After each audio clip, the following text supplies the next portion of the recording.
Warning, this video is going to contain spoilers up to 7.5.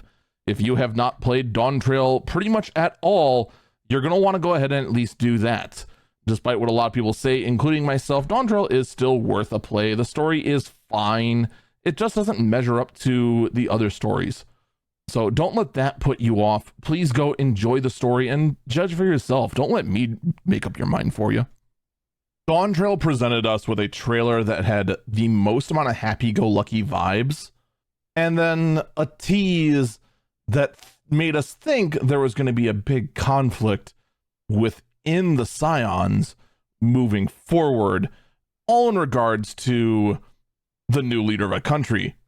Instead, what we got was a whole lot of not really well-told backstory of the nations, almost no conflict whatsoever, and villains that were ranged from cartoonishly bad to just plain bad. Thank God that the patch content did redeem the very surprised cyberpunk vibes of everything. But now we move forward to Evercold. Let's dive in. So first off, hi, I'm Eagle Falcon, variety streamer on Twitch, and I play a lot of Final Fantasy XIV. New expansion is coming out. It has been announced. I just reacted to the trailer not all that long ago. The expansion is Evercold, where we go ahead and travel to the frozen wastelands of Toronto, Canada. I kid, obviously. No, we're going to get into all the detail of that, but I want to go over here specifically the story details were given. So, you know, there's going to be spoilers in here if you haven't played up to current.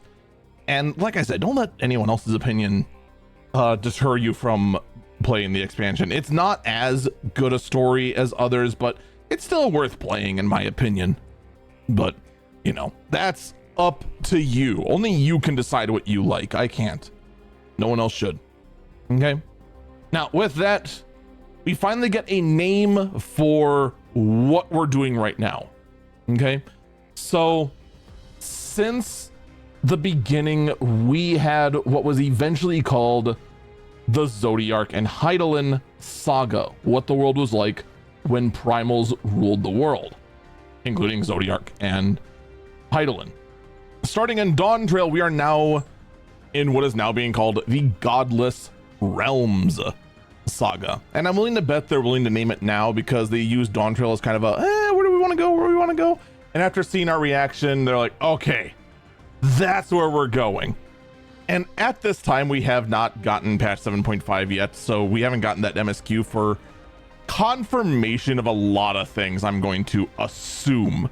I want that to be clear. So far, the only things we know is that we have an Aura Ascian roaming around, who is the most adorable little bean ever, with green scales, that calls herself Halmarit. She also has a plushie that has Calyx in it, and she spoke of preparing the Winterers for what she called the Withering. And probably the thing that I've overthought the most is one of the lines she says when she's asked about the Withering and just being asked, oh, is that just one of your predictions? And she says, no, it's nature's proclamation. Can't you hear it? It echoes in the silence left by the will of the star. And you can infer a lot of things about that. You can infer that this Withering is being caused by the fact that we killed Zodiark, the will of the star that linked everything together. Or Hydaelyn, but most likely Zodiark in this case. And that the world is starting to wither and decay because Zodiark is gone. That's one assumption that we can take from this. We don't know for sure quite yet what to expect, but we do know that we are now in the Godless Realm saga, and that we are traveling to not Toronto, but the fourth. We are traveling to the fourth shard. We've been to the first, we've been to the 13th, we've been to the 9th. Now we are going to the fourth. Although, like, properly, not like the 13th and the 9th, but I digress. And we got a little bit of a tease as to what everything was in the trailer, but they tell us like straight up, it is a reflection that has in fact fallen into ruin, like many of the other reflections we've seen so far. The first was falling into ruin, almost completely consumed. The 13th was uber f***ed by the void. The 9th is almost completely consumed by lightning. And here, clearly, we are almost completely consumed by giant raccoons. I mean ice. Ice is what I mean. You know, this ravaging, ever-spreading ice that they went ahead and told us through quite a few slides here. They went ahead and then cheesed Gram over here, who was telling us the most adorable story ever, to the most adorable Aura kid we've ever seen before, and then teased a little bit with Alphino, Estinian, and ourselves, of course.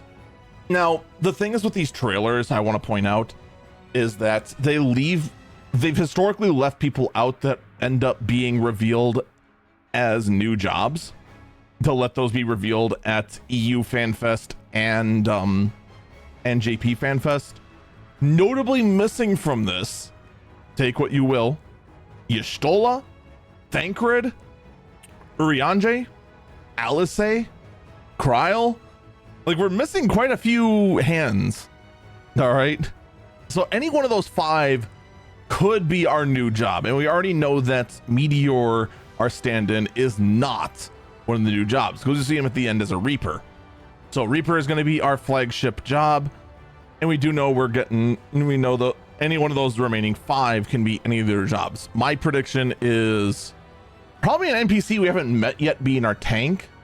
And then I think maybe Urianger being our new DPS. That's just my initial guess. I don't know how it's going to go. Maybe Thancred will be our DPS. Who knows? It's all going to depend on what it is. That's just my early predictions, knowing absolutely nothing. We then go ahead and get a few more teasers, such as, you know, the question of who is the Wanderer they spoke of, even though to me at least it feels very obvious that this the Wanderer is clearly us. At least it feels that way in the trailer. Maybe I'm wrong, but you know, maybe they mean ghostly Aura girl in this tease, but the trailer definitely made it heavily implied that it is us, the Warrior of Light. So I mean, there is that. They went ahead and did show off a bit of the concept art for areas that we didn't really get like a whole lot of big details for what to expect. We got like a lot of Norse-ish looking areas. You know, one of the things they noted is that for an area ravaged by ice, there doesn't seem to be a whole lot of ice. I suspect, based on the trailer, that we are going to be mostly on continents in the sky, because it does sound like the world below is ravaged by ice and that everyone fled to quote unquote the skies. So that's what we're seeing here. We're seeing continents floating in the sky where most of the expansion will take place, to which then trying to reclaim the frozen wastelands running amok with these massive Titan things being something that we're going to end up doing later on in all this. But I mean, if my theory is correct, and I want to stress, this is all assumptions based on what little knowledge we have right now. It does seem very interesting, and I do like the aesthetics we got going on. Now, Coastal could very well be a section, just like in the first, that is not ravaged by ice. Maybe that's where these ships come in, that we're not just dealing with floating oceans in the sky. Who knows? It's a lot of things we can assume. All I know is that I'm going to have a lot of fun trying to come up with 21 Viking glams for each of my jobs. Because after going ahead and cyberpunking all my jobs out for S9, I feel committed now to go into Evercold with the same sort of glam design. So look forward to that on my streams at twitch.tv/EagleFalcon. Of course, they tease that the 4th is going to be a new stage. They do give us some screenshots of what they have in early development. I don't want to like look too deep into this because who knows how much is going to change. I did comment that this like double helix sort of thing does remind me of like the big symbol that that like caused all the big bad in Dead Space, except you know it's blue. You know what also could be? It could be like the Bifrost or something like that, although that lets you teleport. I don't know how much we're going to be taking from Norse in all this. My assumption is that on one of these massive floating continents, that big crystal is what creates the ocean and lets everything support life. That is my assumption. That's actually like serious, because like we do have a thriving society that is not suffering from northern Alaska isms. Like we do have like thriving crops and whatnot, right? That's not just like absolute plunge into Antarctic cold forever. So again, we'll have to wait and see how things go. And they show off a lot of this in detail, like a lot. We got a good look at one of the new aetherites. It is not this. This is not a giant aetherite. This is your aetherite. I like the design though. Not gonna lie, really flexing our lighting engine there. So it's not just like a generic glowing blue crystal. We've got light reflections off this thing in this still image that I can't confirm is light reflecting at all. We have this very big serpent dragon like thing. They said it was a dragon. It looks like a serpent. These definitely look like serpents. Again, who the F knows? The devs actually know. They're just being coy. I don't know. More looks at this same aetherite style. We're going to be seeing a repeat of that. This place from a different angle. And you can kind of see it looks like we're like on this area, but we're floating, kind of. We got the same area at night. We have this very lush area that looks like it could be fertile farmland. We have this beautiful area of what appears to be the Shire from the Lord of the Rings, along with wonderful hovels for the hobbitses and all that sort of jazz. That same aetherite for another small area, but this one looks a little bit more industrial. Perhaps this is underground. I think they even tease this being underground, but I never know what to make of their teases. Sometimes it actually is like a misdirection sort of tease. Other times it's just, is it underground? Yes. Most of the time it's the latter though. We have this big castle area here. We got whatever this is. So yeah, we got a lot. We gotta look at some nice concept art. We have what I swear was just stolen straight from FF13. Kind of like a UI later, but I digress. Like if you told me this was just like a city ship from FF13, I'd believe you. I'd believe you 100%. We have this magma industrial thing that I'm pretty sure is where Anakin lost the high ground to Obi-Wan Kenobi at. I think it even happened right here-ish. We'll have to see how that plays out. We have this mansion that I need right now on my plot. We have the Church of the Cobra, the twin-headed Cobra.